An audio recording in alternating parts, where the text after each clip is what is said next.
Okay, I think we're good. Out there, a couple decks maybe stronger than others, but I think people are really starting to adapt, and I'm just excited to see what people bring to the table once people have cooked up. Yeah, of course. Like when we Over looked the at the chat. Chinese events, we saw a lot of Kaisa and Yi domination. But even in the first few kind of smaller events that we've had in the West, we've had some Annie and Set resurgence to join that Kaisa and Yi.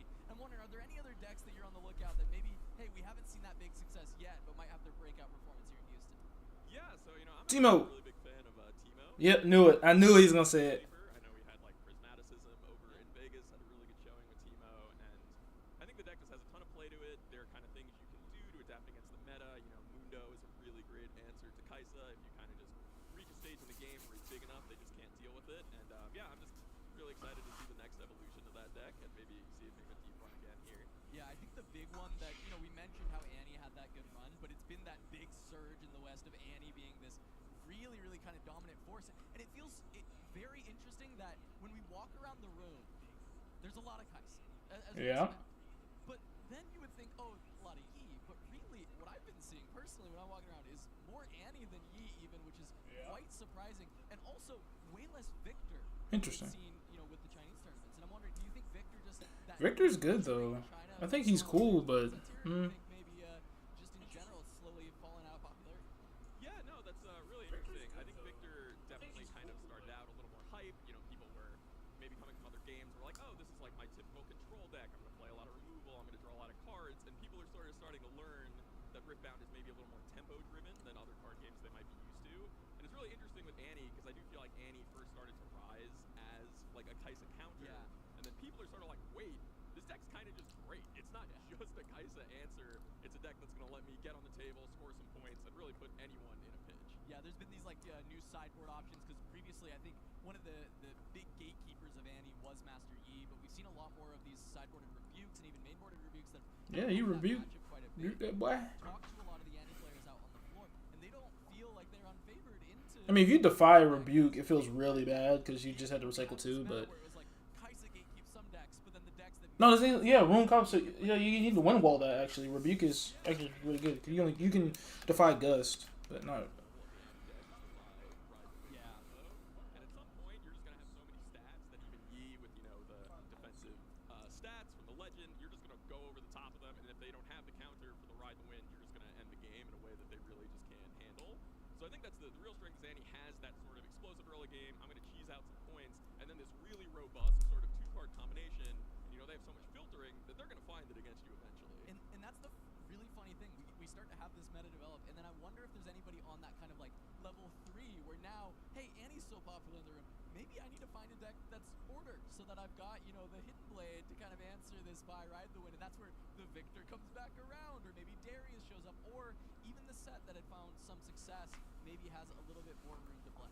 Yeah, no, I mean, that's one thing that I've really been impressed with by players is like, it's only one set, it's not a ton of cards out right now, but players have really been able to kind of like adapt and just keep taking that meta one step forward, and that's really awesome to see.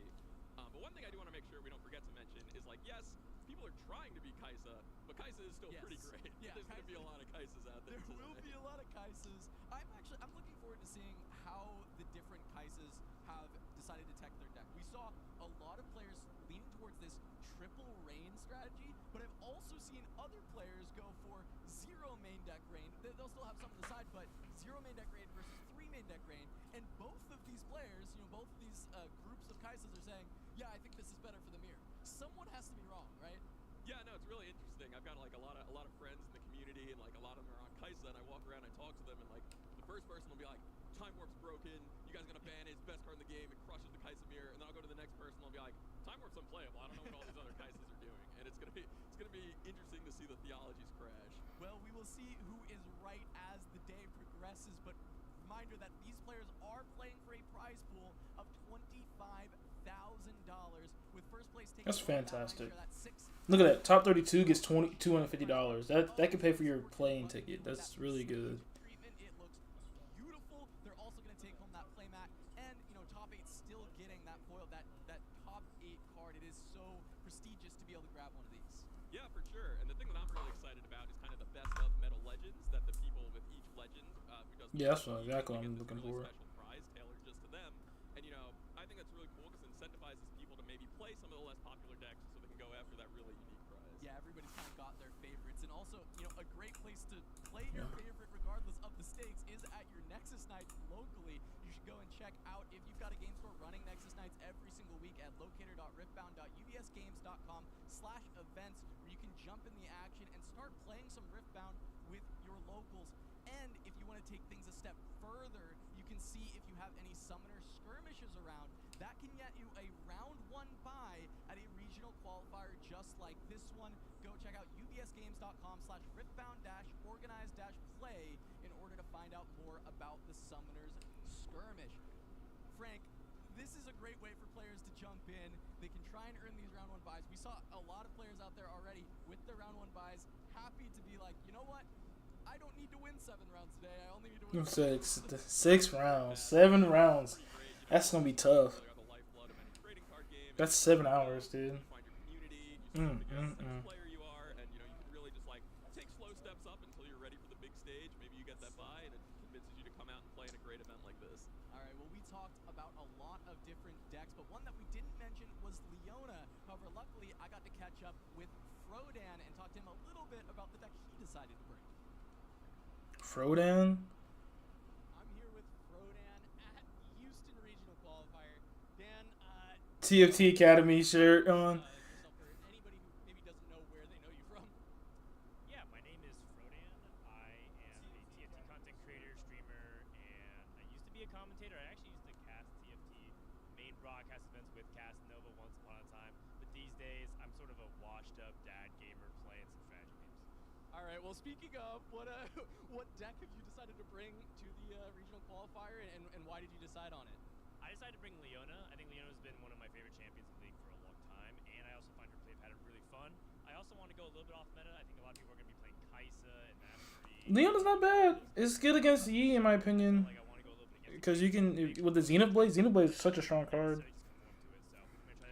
I think it's one of the best signature spells, to be honest. Look, as a Leona enjoyer, I'm excited to see that as well. But Dan, I also, you know, we talked about TFT, we mentioned TFT. I gotta ask, are there any transferable skills from TFT coming over into Riftbound? Yeah, there's many transferable skills from TFT to Riftbound.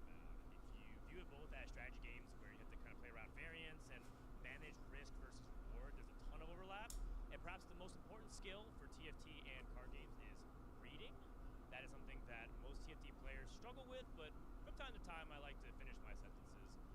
So I think that's going to be one of the most important transferable skills from TFT to Riftbound. All right, Dan. Well, let's go ahead and take a quick look at your Leona list and see what you're bringing to the tournament. All right, I'm here with Frodan, and we're going to kind of talk a little bit about this Leona deck that you've brought to the Houston Regional Qualifier. Dang, I thought they were going to start the matches Kind of already. break down a little bit of the overarching strategy for what you're looking to do.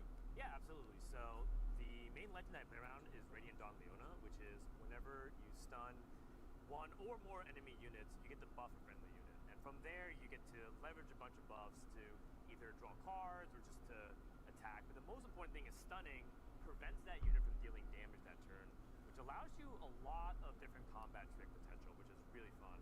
And to make matters even more complicated, Leona, this is the alternate version of her card, Leona Determined, whenever she attacks, gets to stun an enemy unit here. And so you basically are able to get those stuns a lot and actually trigger the buffs and then make your army really powerful.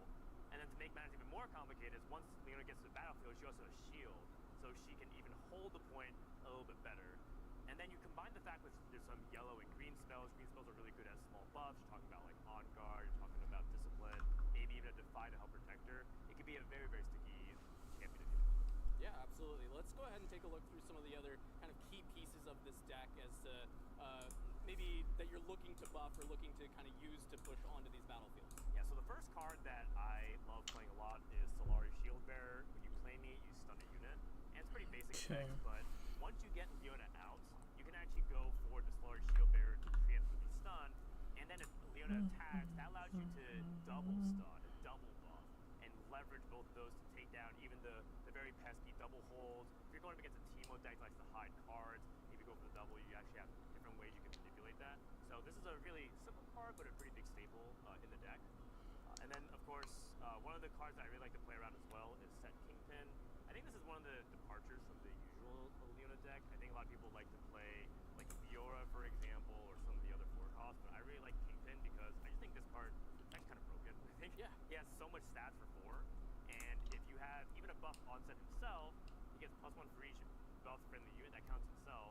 So if he goes up to a 7 might unit for 4 mana, and you have to recycle a power, but ultimately I think it's Yeah, one stun gets him to 7. I think that ends up being really, really good. Well, I mean, this seems like a nice like core strategy. Just get a lot of really big stats out there, stun, so your opponent's units can't kind of trade back. What are some of the like ace in the hole cards? Some of the Maybe I'm stuns not that you tweaking. have Put that Caitlyn and Lee maybe Sin threats that you can't because you can yeah, the big one I think is buffer, why you want to play Leona is and then if you move her to a battlefield, conquer. stuns an enemy at the battlefield, Like, and then you get to move let's say you went second, into that and you battlefield and challenge it Caitlyn. for either a showdown. But the cool You have to thing about recycle. Leona is You be on that 4 the next turn, lateral but you get to as well. So take let's the say I attack opposite Leona battleground, 1 and play first mate for 3, expensive, but it's worthwhile. ready her, give the buff, and you get to shoot the other thing, no matter what it That's is. also a stun as well. If you can attack, she triggers her own stun. Zenith plays Worst, and then like you can really do some crazy stuff where you can charm the other enemy to the thing and then shoot it. If they have another thing, and then have like a smaller unit over there. But you want to pretty much stop them getting a hold, so you shoot them. But yeah, Xenoblade is a great card. But a lot of people traditionally think of trying to get Riftbound in Excuse me. points too, right? You try to go from like 6 to 8 points to double conquer and try to go for the win. But on your opponent's turn, if you're at 5 points, you can do some pretty tricky stuff having Leona Zenith Blade in. I guess I can show it on stream. Point, and that puts you at the really crucial interval of being at 6 points trying to get the win. Yeah. And so I really like some of this interaction. And it's always really scary because if you leave 3 mana open, is it just for simple combat tricks like Defy and Discipline? Or are they trying to Zenith Blade me? Or maybe I just didn't really have anything. So it kind of creates a bunch of layers of mind games and just frustrate a lot of There we people. go. really cool bluffs opportunity, right? Yeah. And then this sometimes just being 2 points because you get in, you steal their conquer, and then you hold because they don't have enough gas. Exactly. It definitely makes a lot of sense. Well, let's talk a little bit. I know you have a couple sideboard cards here that you wanted to mention. Let's bring those out. Let's talk about what they're in the side for. So one of the things about Leona is that if you stun, it stops him from doing damage, but you still Maybe. have to prevent the You flanks. gotta think outside the box So one to card make that Lee plays Sin well work. that I think is on a lot of people's mind is can you deal with match series big threats, or can you deal with Dr. Mundo and say like TEEMO list? So one of the important cards to play in yellow is that you have a lot of ability to just You can have access to Room Prison, just stun and use it unit on an action. Go for a good combo. a couple of other hidden cards you like to work with Leona. I think hidden cards are pretty underrated with Leona. You have Zanya. Mask of Force is really not that good Lee Sin in my opinion. So working that into the sideboard to deal with big threats feels pretty good. Maybe Stand United, Second card that I think is also pretty fun to play because is other it'll version of if you go Leona wide, Zealot. in the wide Lee Sin, you'll also be able to give everyone an additional +1. Winning. Leona You can hide it too. can immediately get right back. And then when units are stunned, when enemy units are stunned, they get -8. So basically, they're going to go down to 1, and you get to have an opportunity to deal with the super big Spirit Refuge is actually not competitors who might bad either. It costs 3, Zealot in, but and you're able to kind of win back the battlefield and swing some of those really difficult, hard to kill BT units. All right, it looks like a cool list. I'm been Reinforce, it costs 5, but it could get you like a key combo piece. doing this deck with us, and Dan, good luck on the turn. Appreciate it. This great Think about that. Think about that. Dan about the Leona. Because imagine in a world where My favorite deck to play personally. you're like, I'm almost gonna win, but I need to get either. Like, let's say I have an Udyr, and it's like I really need to hit Big unit that he Pit Rookie or with all these extra First Mate, so I can do this combo or something. Then it's like, all right, I reinforce. Look at the top 5. I got the First Mate. All right, play the First Mate because it's reduced by 5. I don't have to recycle anything. Play it. Put the rest of the bottom. Ready my Udyr. Take the buff off. Give it ganking or something, or do whatever I need to do. So. First real Even online, you can find it very different LGSs across the country. You should be able to find some Yeah, some pre-orders. Go check it out. See if you can find a pre-order. I'm gonna start playing with these. I'm start trying A them. lot of really cool legends come in. I'm personally really looking forward to Azir and Rek'Sai. Yeah, I mean, I'm super excited to see Spear Forge in the hand of players. You know, we're getting gold, we're getting equipment, some really classic League of Legends game pieces, and I just think it's going to Might test with the Blitzcrank. A lot of fun. I mean, we have a Kai'Sa dominant meta potentially now, but gear and permanent stats that could change the math on a lot of these like backline access spells coming through. for sure. All right, but without further ado, we should have round 1 ready to go. Oh, here we go. Our first match of the Houston All right, it's time. Qualifier, in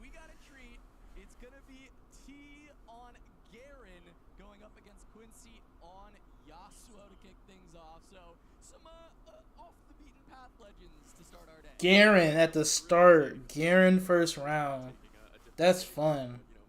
That's fun. I'm really interested in this Garen. I want to ask you, Cass, do you think this is like a, a true Garen deck where it's like I'm gonna play recruits, I'm gonna try to activate my legend, or you think this is what I would call dirty Garen, where it's like I'm gonna jam an Aurora and try to take home that medal? I can tell you for a fact it is dirty Garen. I know T from from another card game we play. He's playing on Team PCG Invasion. This is a Flesh and Blood team. There's a lot of these guys that are at the event. Most of them are actually on Annie, but T decided, you know what, I would like to play for a metal card. And So they got the one to channel an extra rune? And he put together an Aurora. No, he played Garen, no true Horn. Demacians here. This is a Mobilize. just, 3 Auroras in a trench coat. Yeah, so he's just trying to Aurora. Like the might of Demacia. Yep, and you see that first turn mobilize. I think that confirms your theory, and it is indeed. Is that Nocturne? Yeah, this is really cool though. On the other side, we've got Yasuo. Stack deck. Stack deck immediately finds a Nocturne, and I know you're a big fan of this card, Frank. Yeah, I love Nocturne. I think it's a real cool way to go with the TEEMO deck, but it's awesome to see these Yasuo decks start to adapt it, and they're playing. And then he just moves it there to get the early point. And hitting it on turn 1. Turn 1 point, pretty good. Powerful. You might feel like in other games, like you put something that big in an early, you're like, oh my god, that's unbeatable. But here, it's only going to go score a point just as any other unit would be, and sacking the rune is actually pretty significant. I think this is crazy though, because Yasuo gets to push it in, and then he has ganking to move over. But T recognizes that, hey, you're gonna score way too many points. So he just goes and just kills it. Mobilize again. Go ahead, call the week, get rid of that. I'll replace the rune with a mobilize and get through there. But real quick, I wanted to go over our not bad, not bad. This out. We do have Aspirant's Climb from T on Garen. That's gonna be Judge. We have got one more. Yeah, you gotta go the order of everything. Awaken. For Quincy, he is playing when you move from that location, you get +1 might. So very good for Yasuo when he has all this extra mobility. Gotta get a move. Discard guy. Yeah, He could move it and you discard. deck, He will. T probably not going to get much value off that bar himself, but I will say really heads up play on that. Discard draw. What you gonna do? Your instinct, You have to discard and draw. Dazzling Aurora C might be like, I don't want to sack the runes early. I got to get this Aurora. Yeah, you out have as to. fast as I can, but he did realize, as you said, that Nocturne is really going to threaten a lot of points, and he's probably going to have more time in the long run if he just takes it off the table. For sure, and I think one of the big things that we can look at in this matchup is Yasuo tends to be really good into these Aurora lists because of his ability to score points early. He essentially just has this like 2 energy pseudo accelerate with being able to activate his legend ability and then push in that unit. And we see that Very interesting. I'm hyped to see this though. play it down and immediately Alright, let's have Ursa get another there, but Stormclaw Ursine. think that Cull has bought enough time that if he's got this Aurora in hand, Yeah, it's looking pretty cooked. he's gonna have the runes next turn to get there, while Quincy is only at 3 points. For sure, yeah, I think the roles are gonna be pretty defined here. It's really gonna be on Quincy to do the best he can to score those early points, get in there, and just try to rack that score up so high that once the Aurora hits from T, that he's Really? to close out the +1 on the merchant. Yeah, really cool. I love these kind of Yasuo lists that are playing around the Mask of Foresight. They have a lot of these kind of big units that get to utilize the +1 when attacking or defending alone. Trying to see if I can have this look a little better. So lists that are playing around the Mask of Foresight. They have a lot of Yeah, this is the best the stream's gonna look. utilize the +1 when attacking or defending alone. Mostly within the Kayn or the Yasuo Remorseful, where Kayn, by not taking damage, just being able to beef up that might helps you deal with any of the bigger threats, whereas Yasuo gets that on-attack trigger, completely can blow out a lot of big breakpoints by having that additional point of might. Yeah, for sure. At the end of the day in Riftbound, you only need to beat the other number by 1. So Yasuo is going to use all these little tricks, maybe some disciplines to try to just come over the edge of T's giant monsters once they start hitting the field. All right, couple move triggers from the Traveling Merchant. Quincy's going to be able to filter this hand quite a bit to try and find what he needs to beat a late-game Aurora. And then also, by having the Yasuo, it's nice. You kind of have this pseudo-ganking where you get to move the Traveling Merchant back and then just pay for Yasuo to move it back in and get those extra points.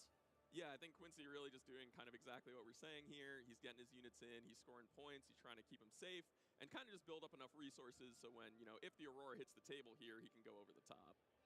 All right, that's the big question, though. We've got the runes. Does T have the Aurora for this very first game? Or is he playing this kind of poor Garen deck that has a lot of the big threats that can't quite hit the board, but I saw him kind of shuffle the hand, and not only does he have the Aurora, but he has the Divine Judgment to follow it up. Wow, that is a powerful combination. And yeah, no, it's cool because when they have the Aurora, you know, T's going to get to play kind of the supercharged game other than the fair game of just play one big thing a turn and hope it's enough. But yeah, here we see the Aurora, and you know, that's going to start just putting some big threats on the table. Yeah, let's see what that first one is as he passes the turn. Here's the first trigger, just an Ursine.